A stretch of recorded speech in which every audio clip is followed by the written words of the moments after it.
Thanks for tuning in to My Valley, His Victory, hosted by me, Mackenzie Smith, where I interview Christians who love the outdoors and have walked through valleys in their lives.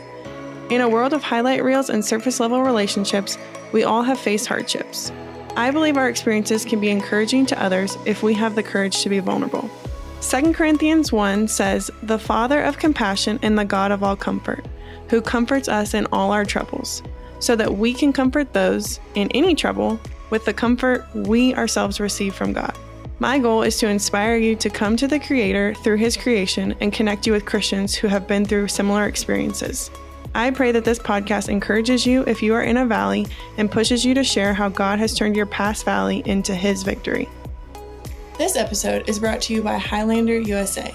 Highlander USA is the adventure of a lifetime. It is a hiking event held in Big Bear, California, June 17th through 21st, with formats from 1 day to 5 days. If you're interested in hiking or backpacking and being around those who love the outdoors, look no further than Highlander. Use code Kenzie20 for 20% off your registration. I hope to see you there. On today's episode of My Valley, His Victory, we have Matthew Thoenen. He is an adventurer who loves traveling, music, studying history, and cultures. He has gone on many different adventures, from backpacking the Colorado Trail to full-time ministries overseas. He currently runs a whitewater rafting program for a nonprofit in Northern California. He lives in Birmingham, Alabama with his wife, Kinsey, and elderly dog, Georgia, and enjoys kayaking, overspending on camping gear, and eating Cheez-Its. Thanks so much for being with us today, Matthew. Of course. It's good to be here. Yeah. I have to ask, what kind of Cheez-Its? Because there's all different kinds these days. I'm just a classic Cheez-It guy. Don't make it too complicated. Just normal Cheez-Its are good. All right. I read that whenever you sent it over and I just laughed out loud. I was like, I love it. Some people go really serious with their bios and some people don't. And I love the mix of the two, and the overspending on camping gear. Let's be honest, who doesn't do that? Yep. Well, I know I read your bio, but why don't you go ahead and just share a little bit about yourself? Yeah, well, I mean, those 4 sentences pretty much encapsulate my whole life. But I'm Matthew. I live in Birmingham. My wife and I have been here for a little over 2 years, which, being in Birmingham 2 years is a little generous since we spend 4 months out of our year in California. So really, we've been here like a year and a half, and we're already thinking about how we're going to lease out this apartment and leave again for the summer out to California, and work a bunch of little odd jobs in the meantime. Keep myself busy. Yeah, absolutely. And no one would know this, so I don't know why I would say if anybody knows this.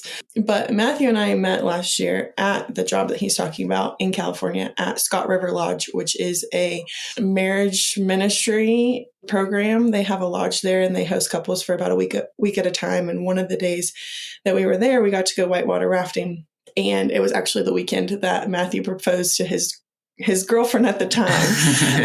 And his parents were there going through the retreat with us. And so it was really fun to get to be there for that and get to meet them, get to meet his wife, and just kind of be a part of this exciting but secret weekend that was going on. It was like everybody at the marriage retreat knew that that's why the parents were there. But it was a funny thing whenever we met you, because you had proposed the night before, I think. Yeah. It was either the day before or the day after. It was really close in there. Yeah. So kind of talk to the listeners a little bit about what you do there and kind of maybe how you got involved with Scott River Lodge, and just maybe a little bit more about JH. Yeah. So like you said, Scott River Lodge is this marriage retreat, and it's under the umbrella of JH Ranch. So JH Ranch is the big overall thing. And so we have 3 main categories. We have Scott River Lodge as one of them. The other one is Outback, which is taking our JH program and taking it all over the country and honestly all over the world. We have it in like 15 or 16 different countries internationally, from Africa, Asia. I've been to India with them before. They're just everywhere. And all over the country as well. And then our third one is JH Ranch, which that's how this whole thing started. It's this high adventure family program in Northern California in the middle of nowhere. And the point of all of it is that the 2 people who come, it would be any parent with any of their teenage children come. And the point is just to grow in closer relationship with the Lord and with each other. And so everything is kind of focused around that and using High Adventure as a platform. So I got involved because I went there with my dad when I was like 17. And that's where I started following the Lord. That's like where I gave my life to him. And that was about 6 years ago. And it's been a fun, crazy journey ever since. And I've been out there. This will be our 5th summer. We met working out there together. My wife and I met working in California together at this place. And so we've got 4 or 5 summers together, and yeah, it's great. Yeah, that's awesome. What a life-changing place. It's where you came to know the Lord. It's where you met your wife. And I'm sure there's been plenty of other things that have happened there. So is JH the ministry in which you went overseas with? You said you did full-time overseas ministry. No. I've worked for really just one organization is who I worked for full time. And we partnered with a bunch of other people. The JH International one, I was just over in India for 2 weeks with my best friend, and we helped run their program. So okay. Yeah, not as big of a commitment. Yeah. Where did you go and do full-time ministry overseas? Oh, kind of all over. I started full-time ministry, honestly, accidentally. I didn't realize I was getting what I was getting my feet into. But when I was a junior in high school, I basically told my mom, hey, I don't want to go back to high school. Like, I want to drop out. And her response was, okay, well, what are you going to do instead? And I'm like, well, I didn't think I'd get this far. I don't know. I have no clue. And so I thought through it. And honestly, my first choice was, I want to backpack the Appalachian Trail. That sounds awesome. Let's do it. And my mom was like, no, you're not allowed to do that. I'm like, okay. I mean, I'm 17. That kind of makes sense. And so she wouldn't let me do that, but she ended up letting me move over to Africa, to this little village in Burundi. It's this tiny country, like the size of the state of Delaware. And I lived in this village of a couple thousand people with a family that we knew there. And so then I found myself, I'm 17, living in a village and was doing missions to an extent. I mean, it was, they had already their organization set up, and I was just coming alongside whatever they were doing. So I was teaching kids, I was teaching in their church, I was teaching guitar.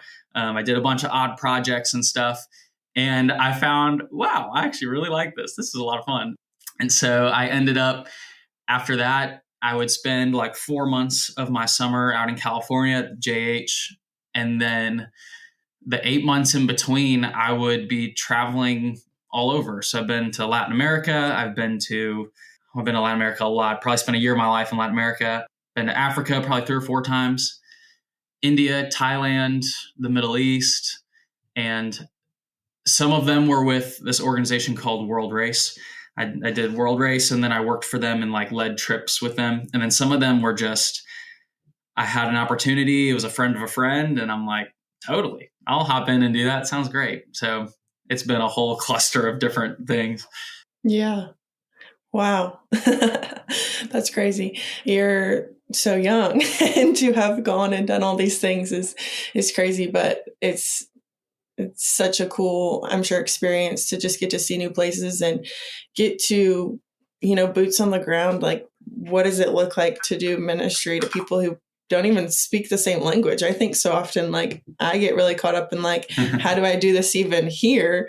And you now have the barrier of like going overseas and not speaking the same language. And wow, that's just crazy to me. But I actually am somewhat familiar with the world race. I remember when I first became a Christian, I saw it and I looked into it and I was like, this would be so cool if I wasn't already, like, I was already a working adult at that time and, had like a full-time career. And I was like, yeah, I don't know if I can, if I'm even the right candidate, because I was out of college and I know it's kind of more of a college mission thing. Oh, there are people all the time that are in their 30s and even 40s that go do it. Really.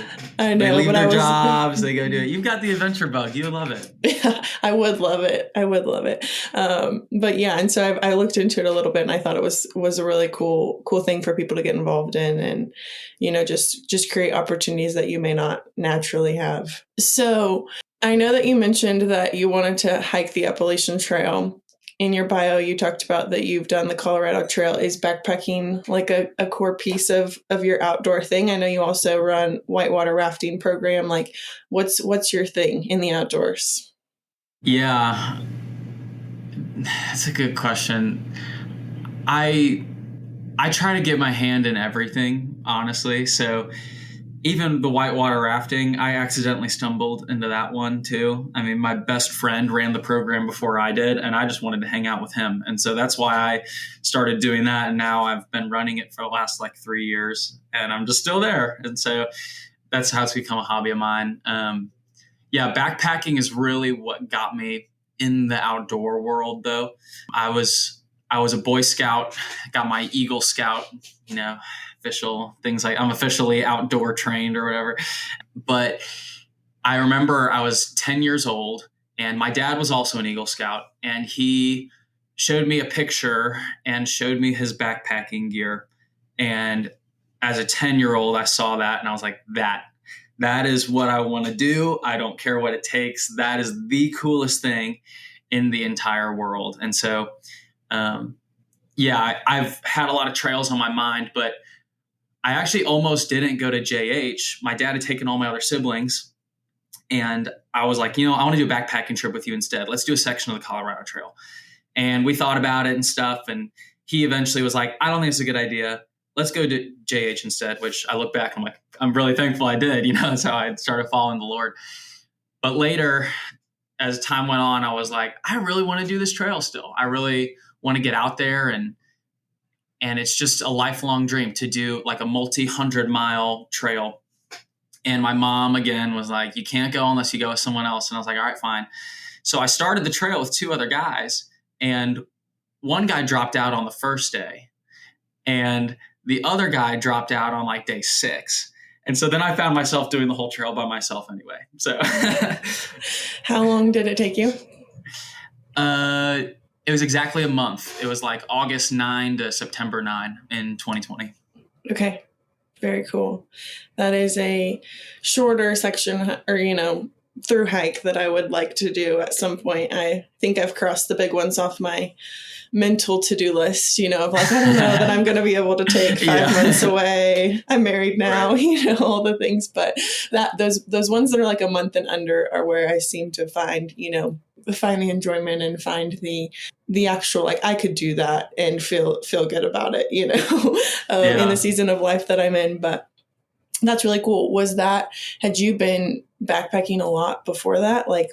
Yeah, I mean, in scouting, we had a very high adventurous group. So we did all sorts of backpacking trips and canoe trips overnight. We pack everything in a canoe, and it's the same thing as backpacking and bike packing and every sort of packing you can think of. We tried to do it or have done it. And so we loved the outdoors. We love hiking. And so I kind of had all the gear already, and I was like, well, I may as well just try it. The time works now. And I was in between I'd come back from Latin America. I was in Colombia during COVID, and we got emergency evac. We were on the second to last flight that came in from the US from South America. We were almost stuck there. We got back, and then we had to do some domestic stuff. We were in Asheville, North Carolina for a while, and I was about to leave again for 6 months to go back to Latin America. And I had these 3 months of time, and I was like, well, I may as well just go chase it and try it. And it ended up being one of the most impactful things I've ever done. But yeah. Yeah, that's cool. I love that. Where did you grow up? I know you said you live in Birmingham now, but where are you originally from? Born and raised in St. Louis, Missouri. Okay. And my whole family's there still. Okay. So whenever you were in Eagle Scouts and all that, where were you guys going to explore? There's our local scout camp, which is one of the biggest in the country. So we were blessed just location wise that the St. Louis scouting community is huge. So there's tons and tons of camps, tons of resources and people. So we had a pretty big scout ranch down there, and we would go canoe there all the time, backpack all the time. And Missouri honestly has a lot of state parks. There's stuff everywhere. And they have big national forests with rivers that you can camp anywhere you want. They've got everything. I love Missouri personally. I think it's a great spot if you like the outdoors. Yeah. Yeah, I was just curious because I think of St. Louis and I, obviously think of a big city. And so I'm like, I don't know that I could tell you what's around there. So that's cool, though, that they have kind of their own property with the Scouts, and that creates a lot of opportunities. But you're right. Missouri is really beautiful. It's hilly. It's not like mountainous, but it's hilly, and there's a lot to do there for sure. Yeah. So kind of taking all of this like really fun outdoorsy things that we know and love, talk to us about how maybe some of these things play a role in your relationship with Christ. Yeah. I think for me, I just really experience God in nature. That's a big part of how I see the Lord, how I hear him, experience him. So for me, there are times where, like, I used to live in this really big city when I was in Columbia, and it was just concrete everywhere. And one time we went on this big, long adventure, it took us all day, and we found this spot that was like trees and grass. And I immediately took my shoes and socks off and just put my feet in the grass. And it's like, I connected with the Lord through that. Honestly, I'm like, wow, like I'm experiencing God's love through just having my feet in grass right now. But like, I don't know. I think that nature just speaks so much of who he is. The Bible says that the mountains proclaim the glory of his majesty. The skies proclaim the work of his hands. The birds sing for him. Psalm 98 says the rivers applaud the Lord. The rocks cry out in silence. You see this everywhere. Nature is speaking a message. And so when I get out of nature, it's like, okay, everything around me is speaking the same message about who the Lord is. And that's why it's so easy to hear him out in nature. At least I experience it that way, just because everything is speaking the same message. You don't have all these messages from social media and the world and people spewing other stuff in your face. So it's just really calm and just really it all feels synced up almost. Yeah, that's good. I've never had someone on here say that, like it's all speaking the same message, or maybe not in those words. And you're right, we're getting thrown multiple messages from multiple different places every day. And so to be somewhere where you can kind of just breathe and everything's on the same page. Yeah. I like that. I'm going to lock that one in because that's a good one that no one that I can think of has ever said that before. So can you share a story with us about a way in which maybe God has spoken to you or revealed himself to you in the outdoors? Oh, a specific way. Well, I remember doing the Colorado Trail.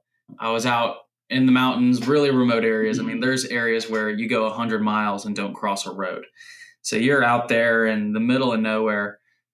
And I remember my first 3 days that I was by myself terrified me. I had never done anything that long alone. And there was one night I was camping. I was halfway up Mount Massive, which is Colorado's second highest 14er. And my plan was the next day at dark, I was going to run as fast as I could to the top of Mount Massive, watch the sunrise, run back down, grab my stuff, hike a couple miles over, and then climb Mount Elbert, which is the highest 14er. I wanted to do, for some reason, I was like, I want to do the two highest mountains in the same day. There's some that maybe want to do it. And the night before, I was terrified because I'd never done a 14er before. I was by myself for 3 days, and I was like, what is happening? And then right before the sunset, there was this storm that started rolling in.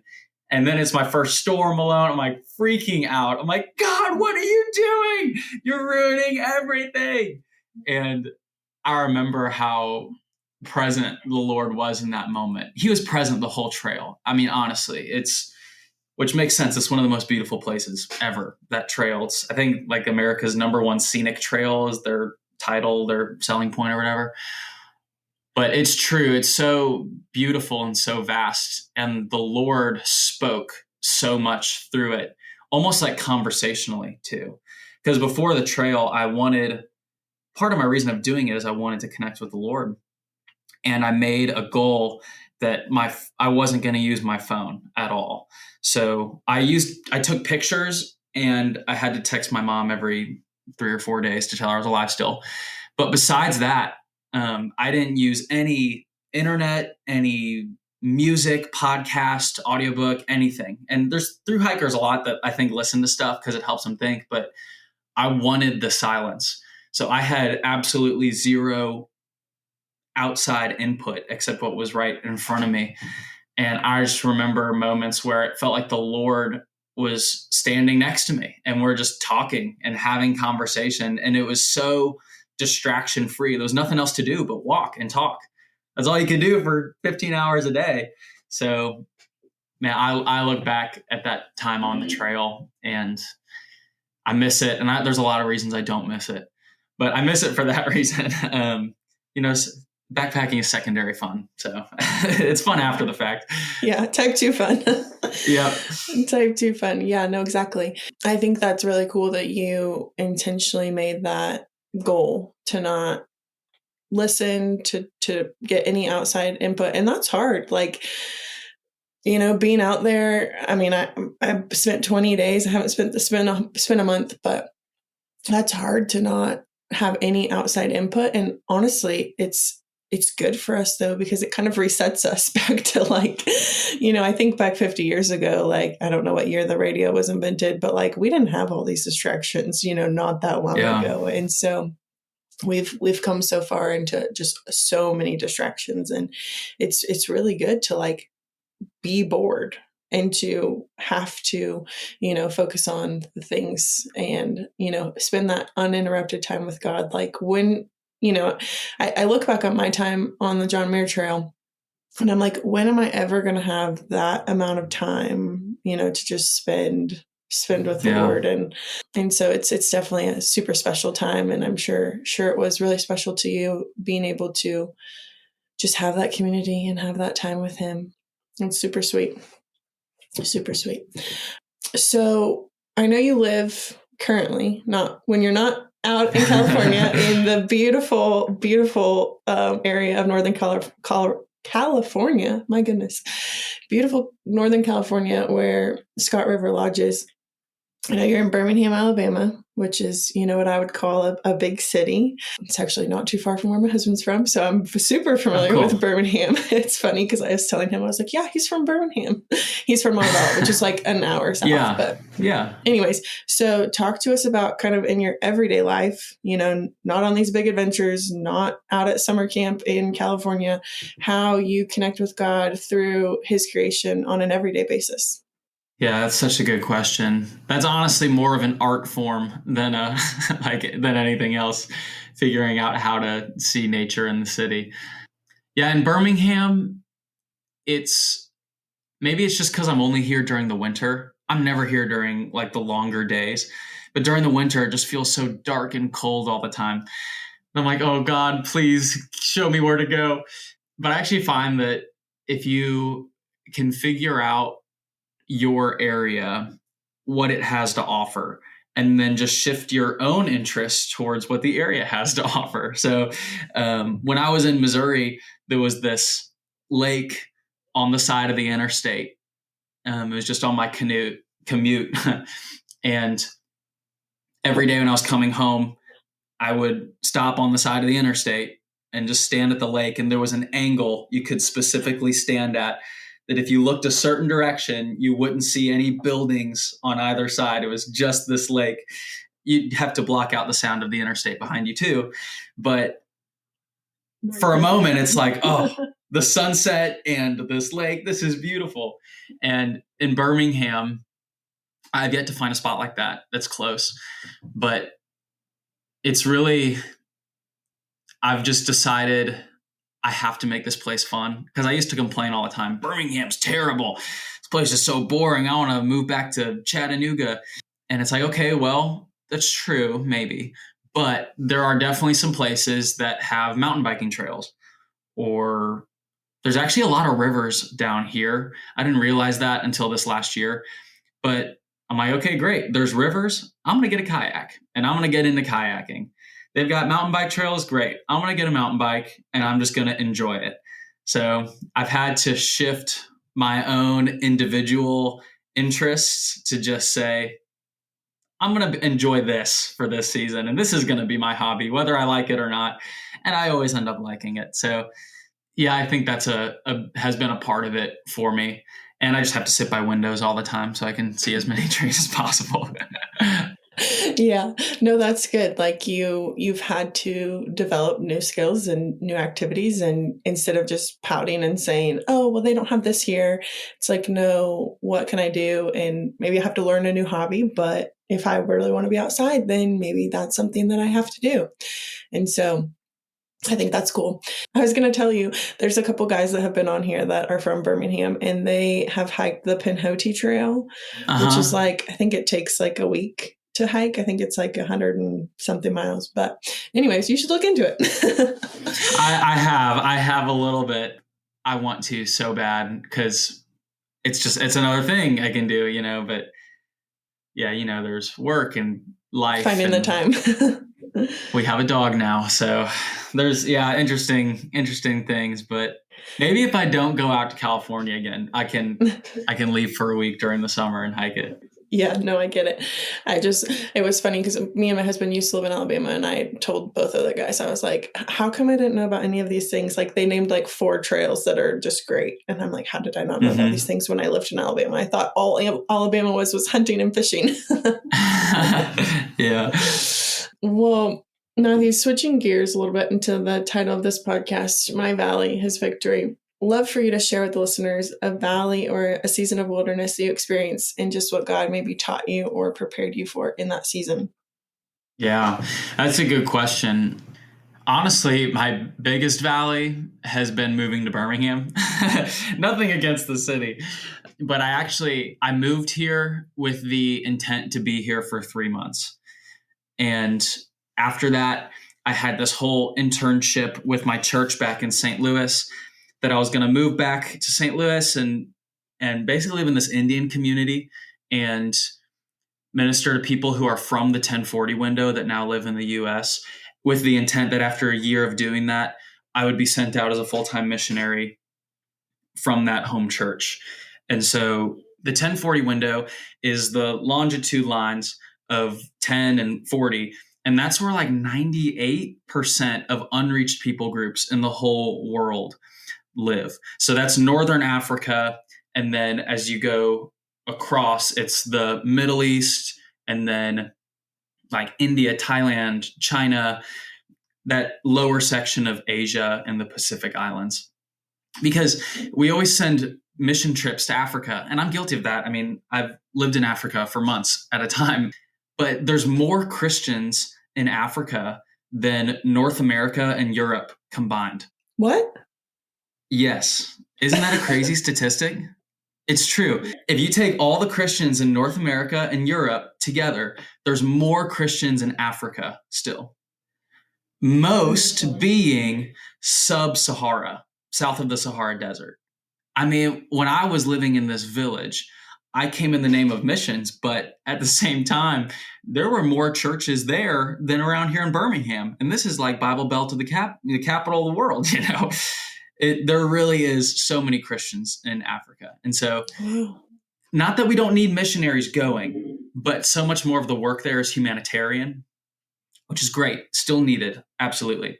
But the 1040 window, 98% of unreached people groups are there. But when you look at funding of missions organizations across the world, 99%, every 99 cents on the dollar, however you want to look at it, of the funding goes to places that are already reached. Only 1 cent on the dollar goes towards unreached people groups in the 1040 window, which is where 98% of them are. So the whole thing is off balance. Yeah. Is it particularly like dangerous, or like is there a good reason for that? Well, in some areas, yes. So I did this one trip to the Middle East. I was there for probably 2 weeks. And we had to be really secretive because they had cameras and stuff. And they're literally like, if you talk about Christianity out in public, they will catch you. They can arrest you. Like they will do this. And I personally was like, sweet, that's awesome. I love that. I'm ready to do this thing. But the reason we went is because it was we went to the World Expos, Expo 2020. They postponed it to 2021 because of COVID, but 196 countries were represented there, and they were represented by their people groups. And the UAE, which is where it was in Dubai, where it was, they're not as closed off and not as serious about it. Like, even they said you could, but really it was like, if you're at the expo, like within their walls, you can really talk about anything. It's just more on the street.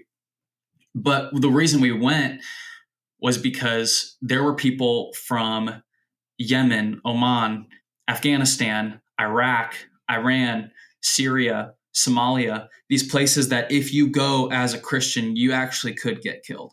And people do all the time. And so our goal was, we get there where all these people are, and we can minister to them while we're in this safe place. And then they go back, and we connected them with local missionaries. It was a really cool opportunity. Okay. Anyway, yeah, sorry to get you sidetracked. We're not even talking about this. I'm just really passionate about the 1040 window. No, I appreciate it, because I knew the first time we chatted, I had no idea what that was. And so wanted the listeners to at least get a little bit of insight. Yeah. My heart, those statistics drive me insane. Like, I just can't believe that we're there. But yeah. Anyway. Yeah. So you were supposed to go back home and then do this internship. Yes. And then go overseas after that to serve. That's where I think we left off. Sorry. Yes. So right now I'd be living overseas in an unreached people group area. That was my plan for this moment in my life. And I moved down to Birmingham for just a couple months, and then I was going to leave for the summer and then move to St. Louis and do this whole thing. Well, a week before I left Birmingham, I had a pastor of the church I was going to here basically say, hey, I want you to move back to Birmingham, and we're going to do the exact same thing. You're going to teach our classes here. You're going to do this. You're going to do that. And then within a year and a half, we're going to send you out as our full-time missionary. And I was like, easy. I was in love with this girl down here. She was living here for her job. And I was like, well, I get the same thing. I can move on down. That sounds great. So I did it. I canceled everything in St. Louis, canceled all my plans, had planned to move back to Birmingham, went out to JH for the summer. And then it came around to be August, September, whenever it was. And I was driving back from California. And the next week I was starting my internship here in Birmingham with this church. And that was my full-time thing. That was my plan. That's what I had set. I had it all planned out. And I made it to about Colorado. So I'm halfway home and I get a call. And basically this pastor that offered me all that stuff was fired from the church, effective immediately. And that caused this whole church split and all this drama. And it was pretty painful because I found myself in the middle, because I had really good friends on one side and I had really good friends on the other. And on top of that, all of my plans just got thrown away. Like, it's all gone now. And so that was pretty hard for me. It was a hard moment in my walk with the Lord, and also just personally with identity.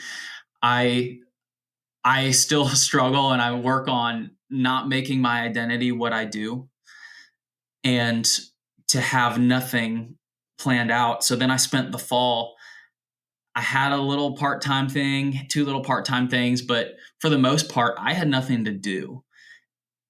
And I had to sit and think, and it caused so much wrestling that fall. It was a really, really hard moment in life. And I mean, as time has gone on the other side of all of this, kind of, still rough, I still go to that church and it's painful. I took a couple months off. I was like, I can't do this right now. And in that couple months I took off, my wife and I decided to try out a different church. And we decided, all right, we'll commit to going here for a couple months. And the first day we committed, their worship pastor came out as having this like 2-year-long affair.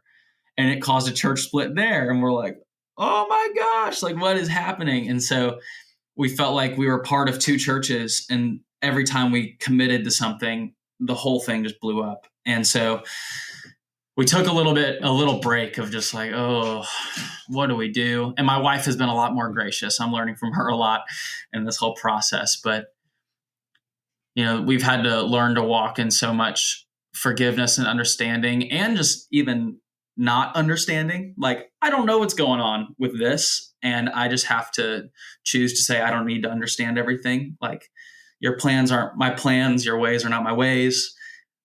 I need to be secure in the Lord. And so I'm just going to trust. I have a blind trust in people, blind trust in leadership, because if I try to figure stuff out too much, it kind of hurts.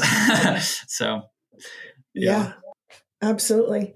So having, your identity wrapped up in all of this, and having kind of the rug pulled out from underneath you of all of the plans that I want to say, like, you made, but also given that it's ministry, like, it's somewhat the Lord's plans, too. Yeah. Yeah, I guess, like, I can wrap my mind around if it was a secular thing, and the carpet was pulled out. How has, this being like, well, God, I thought that this was what you were calling me to, as a, it's the great commission, we're all called to do this in a way. It's not just your job. It's also, this command that we have from the Lord. Like, how do you reconcile that piece of it? Yeah. Right. Well, yeah, I used to, when I was, 17 and living in a village, it was really easy for me to say, everybody needs to go. Everyone needs to go overseas. Everyone needs to do this. Look at me. I'm 17 and I can do this. And now I'm on this side of it. And I'm like, well, to an extent, yes, we are all sent for sure. But I think that we're called to so many different areas. Like, I have a friend who is in the insurance world, and how broken that world is. He does full-time ministry with his job. My dad, even, he's a financial advisor, and he does full-on prayer times with some of his clients because they see him as his pastor, because he's just such a teacher and he just loves people. And he sees it as a ministry because he's like, well, I deal with their money, and there's always craziness going on with that. Whether someone died, someone's going to college, life transition, losing a job. Anytime people are in crisis, typically they have to call me because I manage their money. And so he gets this platform. And I've just found that maybe not everyone is sent to go, and we can be senders as well, and intercessors as well. I mean, prayer for this, if you really believe your faith and you believe in prayer, then you should be praying for some of this stuff. I've got an alarm that goes off at 10:02 every day, morning and night. And it's for Luke 10:2, which says, Jesus says, the harvest is ripe, but the laborers are few. Therefore, beseech the Lord of the harvest that he would send more laborers into his field. And so at 10:02 in the morning, at 10:02 at night, there's an alarm that goes off that my wife and I pray for it. And it's like, that's a little simple thing, even, that you as a Christian are being called to be sent, and are also called to pray for the people who are being sent. And so just finding little ways that you can even contribute, or even like tithe, not all fully going to a church. Give to an organization that's sending to people to places that are unreached, not just the, Tanzanian water fund. It's like there's other things, going on, which, not that you can't give to the Tanzanian water fund. I don't even know if that exists, but stuff like that. Yeah. So I've had to wrestle that in my heart of like, this was my identity. I mean, living in Birmingham, this is my first time not living out of a backpack ever since I've been in high school. For like 3 or 4 years there, everything I owned was in my backpack, and that's just how I lived. And now I've got an apartment and all this stuff and wife, and it's like, oh my gosh, like, this is such a life shift even, which I think also plays into the identity factor. Like, my whole life looks completely different than I ever thought it would in the last 2 years. So, yeah. So let me ask you this piece of it. Do you think that life would have continued on the way that it has, getting married? I know you already knew Kinsey, but getting married to Kinsey, like, was she on board with this? Like, do you think at all, maybe, like, that's a piece of the puzzle? Is like this new season of life that God has you in? Yes and no. I see, I don't know. I see both sides of it, honestly. She was on board for me to go through with this plan and would have supported me the whole way. And, you know, if we were married and I left, she would have come with me, and she's full on board to do it in the future, even just looking in a different way, which I'm really blessed to have a wife that we have similar callings in life. But yes, it would look different or maybe not would look different, but so there's basically that side of it where it could be different. It could have gone that way and it would have been fine. And I'm on this side too, and of what actually happened. And it's like, well, I learned a lot personally about myself that I wouldn't have learned. And I'm really thankful for that, honestly. Some of these lessons that I've learned in the last year and a half, I feel like have really started reshaping who I am just as a person, as an adult growing up. And now my wife, Kinsey, is now pursuing her master's in counseling, which has been a lifelong dream that she's had. And I don't think she would have ever done it if we weren't here. And we love our life. We love our life here, truly. We're neighbors with some of our best friends, and we just have a really good community. The church aspect has been hard, and that's really about it. Everything else, we're so blessed. It's such a good life. So I really can't complain all that much. But yeah. Yeah. I was just curious, I didn't know where she stood on this whole thing, or even if you guys were serious enough to have been, having that conversation yet and all of those things. And so, yeah, just always curious, like, is this, what took place of maybe that dream, like, could they have coexisted together? Who knows? But yeah, anyways. Yeah, I don't know. I love my life. I'm really happy with the way it went. Yeah. Not to like speculate and say like this wouldn't have happened if, but I just was more curious if you guys had like had the conversation of like, I really feel called to go, and serve overseas. And, if we continue down this dating path, because I think we, in kind of that world, we're like trying to like please and appease and, kind of like sell ourselves, while we're dating someone. And it's like, oh, but God's calling me to go to like this really undeveloped small country. And, there's maybe not so many people that would have been on board with that piece of it. Yeah, that was a requirement. Like, I mean, my life, when we were friends for a while. I mean, we've known each other for probably 5 or 6 years, but we've known each other a while. And that was a pretty big requirement, is you have to be willing to say yes to the Lord to do anything. And the fact that she was interested in me, I mean, even when I had my first apartment here in Birmingham for the 3 months, I still lived out of my backpack. Like, I slept on the floor. I didn't have a bed. I slept on my camping mat and sleeping bag in the apartment. And so she saw my lifestyle. So if she still was willing to date me, she's a little crazy. She's crazy enough to date me. So that's funny. That's funny, but it's good advice. Like, let them know your non-negotiables. Like, this is not a dating episode, but it could be like, find a partner that's on board and that's going to say yes to where the Lord calls you, because that's you never know where that might be. Yeah.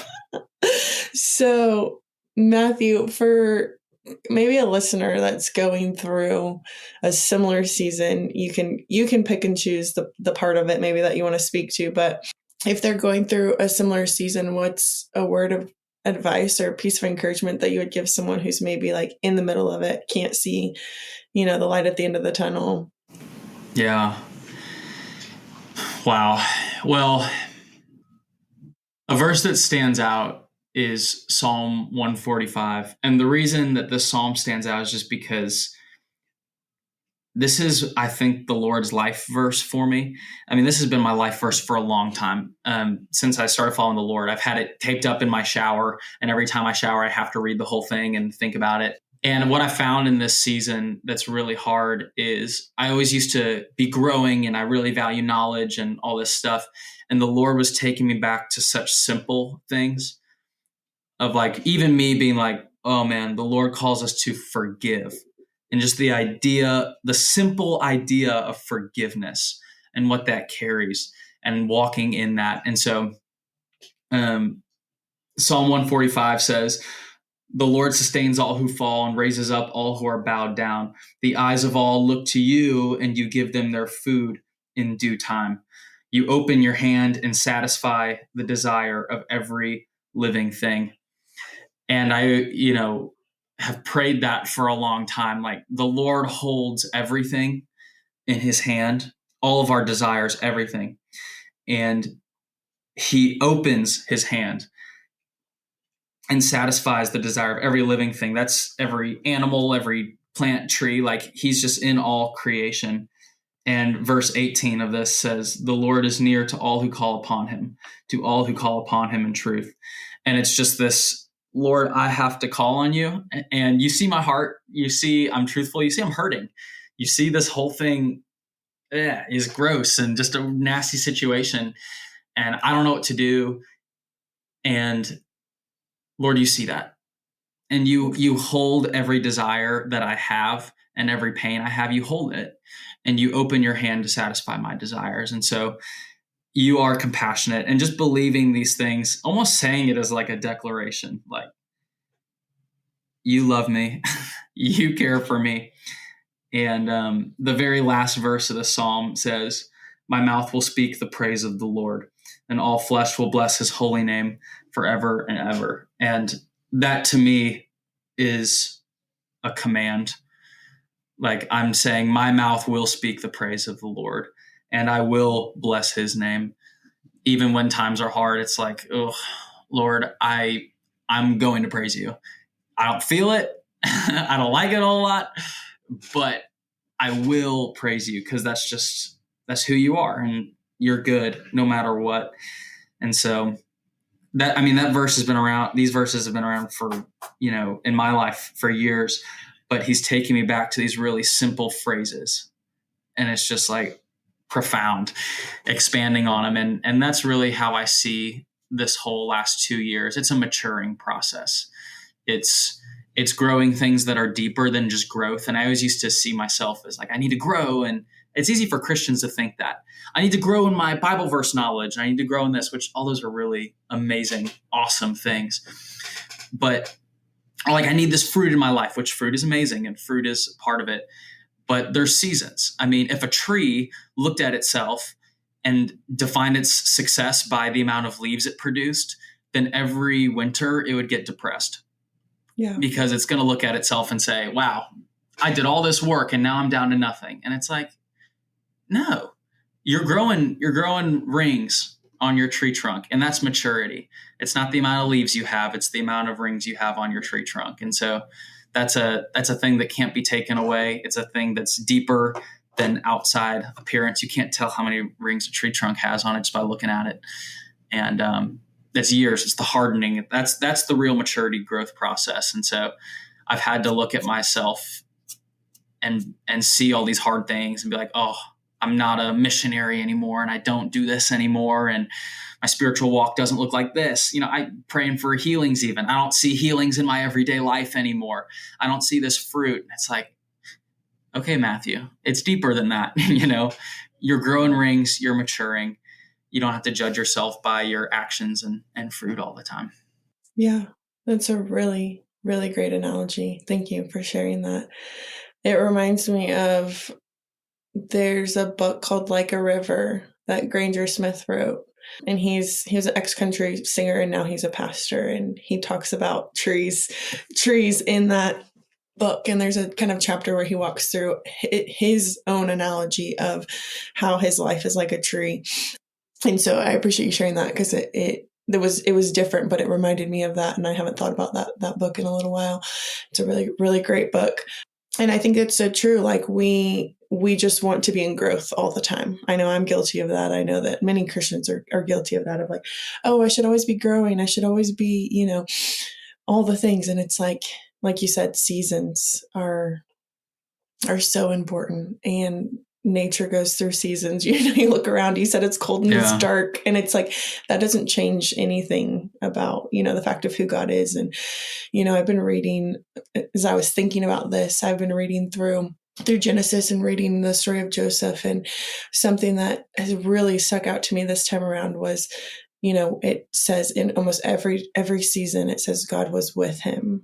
And it's like, regardless of whether he was being sold, as a slave, or he was in prison or whatever. And so it's really challenged me to think about, like, regardless of your circumstances, like, that doesn't change the fact that God is with you. And I think so often, that's the lens that we see is, our circumstances determine X. Yeah. And it's like, no, you have to remember what's constant and what's true. And I think it's beautiful that you shared, some of those verses that are the, what may seem simple and those easy promises that we should all know, but we don't keep those things first, and I think that's really important. And I know that challenges me to just kind of go back and meditate and kind of, just lean on some of those simple truths that the Bible does say, and not just, keep chasing this like deeper understanding. It's like, do you really understand this? Yeah. Like, let's go back there.